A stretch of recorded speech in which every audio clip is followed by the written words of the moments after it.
Nós não somos antropófagos. A Eucaristia não é antropofagia, não é comer carne Falo e beber disso também sangue. na carta. Não é? Justamente.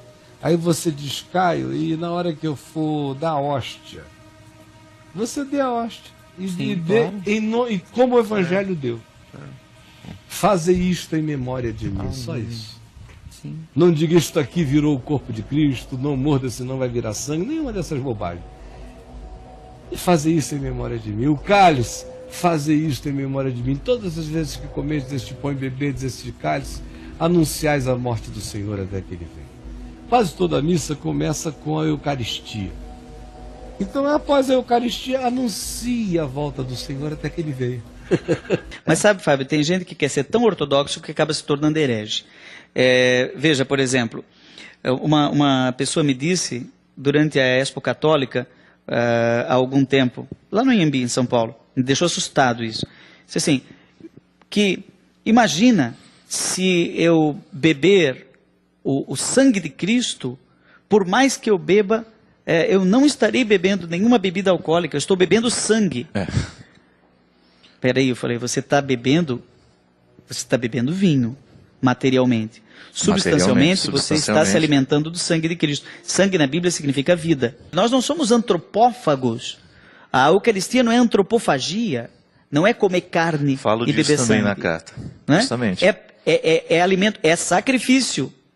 Não é sofrimento. A gente diz assim, confunde sacrifício com sofrimento. O sofrimento de Cristo nos salvou. Não foi o sofrimento de Cristo que nos salvou. Foi a entrega, ou seja, o sacrifício. Sacrifício é diferente, muito diferente de sofrimento.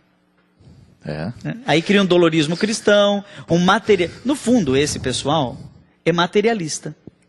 Porque acredita, né, que a presença real de Jesus é material. E que nós temos ali... E que aquilo esgota o significado da Eucaristia. Gente, o bonito da Eucaristia é, claro, o que se desdobra de tudo aquilo que nós acreditamos, que é o estar juntos. Né? Claro, se Jesus na última ceia... É isso. Vamos supor que na última ceia, ao invés da última ceia, em outro momento, Jesus cortasse um pedaço do seu dedo e deixasse para os apóstolos e dissesse, cada vez que vocês sentirem saudade de mim, né, olhem para um pedaço do meu dedo. Ele não fez isso, ele pegou pão e vinho e disse, isso é o meu corpo e isto é o meu sangue. Pela fé, nós acreditamos que, substancialmente, a pessoa de Jesus está presente no pão e no vinho. Não o dedo de Jesus. Não é?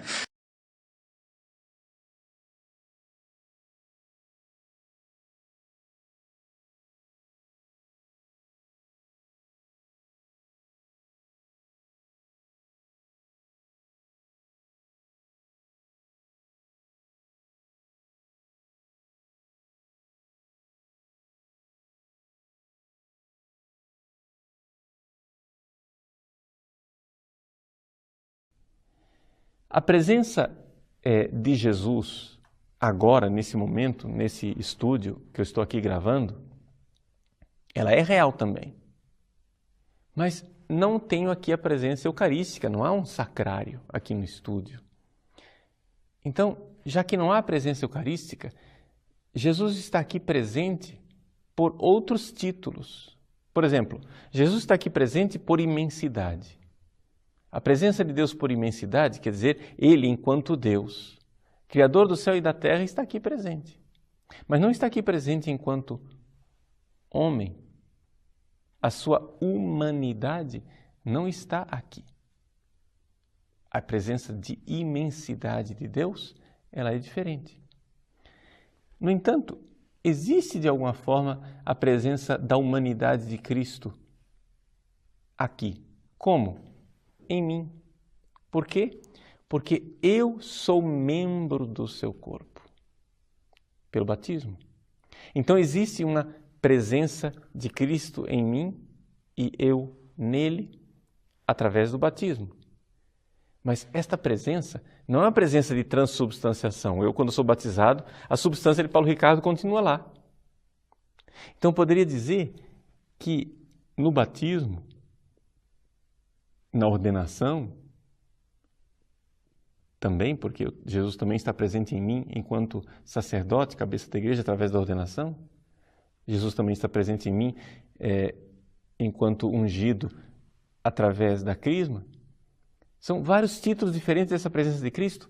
Eu posso dizer que essas presenças de Cristo, através dos outros sacramentos, se dão por consubstanciação. Ou seja, são duas substâncias que estão lá juntas. Ora, isso não acontece na Eucaristia. Por quê? Porque isso foi condenado como heresia. É a heresia da empanação.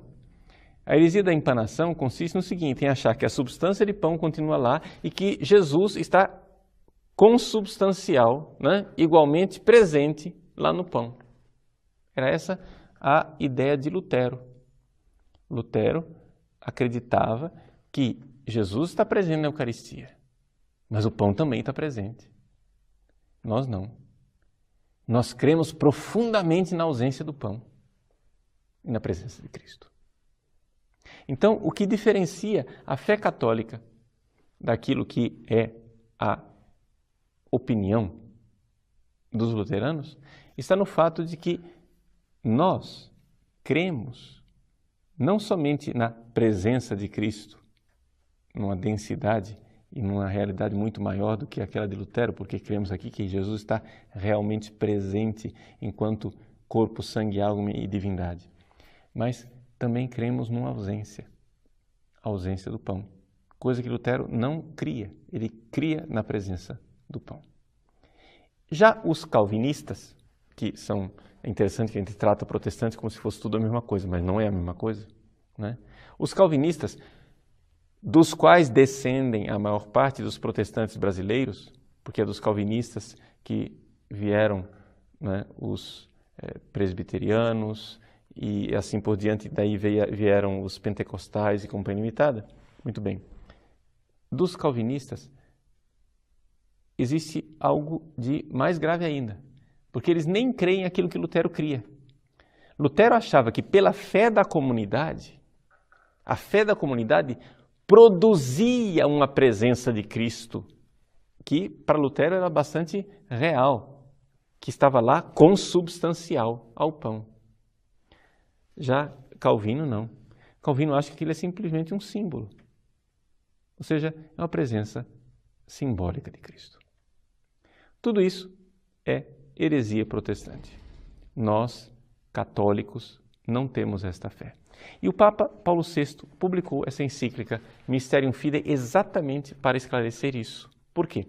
Porque alguns teólogos católicos estavam começando a namorar uma linguagem que tinha sabor protestante e conduzia ao protestantismo. O Papa Paulo VI não chegou de chamar esses teólogos de protestantes. Na encíclica, ele ainda acha que eles, de alguma forma, são teólogos bem intencionados. No entanto, ele diz, cuidado, ao mudar a linguagem, se vocês param de falar de transubstanciação e começam a falar de transsignificação, de transfinalização, vocês estão lidando com algo de muito perigoso, porque nós precisamos continuar a crer naquilo que é a fé da Igreja. Esses teólogos, especificamente, foram dois teólogos holandeses, um jesuíta chamado Schonenberg e um outro dominicano chamado Schillebeeckx.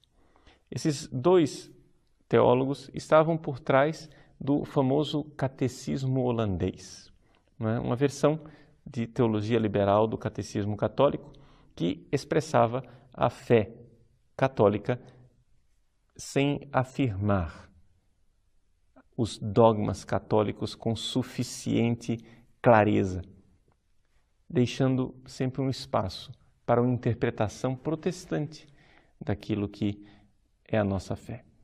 Então, aqui nós vemos uma coisa interessante e com isso eu concluo essa resposta católica, que é o seguinte: nós nem sempre somos obrigados a dizer a verdade. Por exemplo, existem verdades que eu posso omitir por pudor. Não sou obrigado a dizer tudo o que está no meu coração para você. Porém, existem algumas verdades que nós somos moralmente obrigados a dizer. A verdade sobre a Eucaristia é uma delas. Quando nós falamos da Eucaristia, precisamos dizer tudo o que nós cremos. Se você, por ecumenismo, para não ferir as sensibilidades protestantes, diz somente aquela parte da verdade eucarística que seria aceita por um protestante, você está cometendo um pecado de omissão, porque está omitindo a verdade da sua fé, que é um dever professar diante daqueles que lhe perguntarem.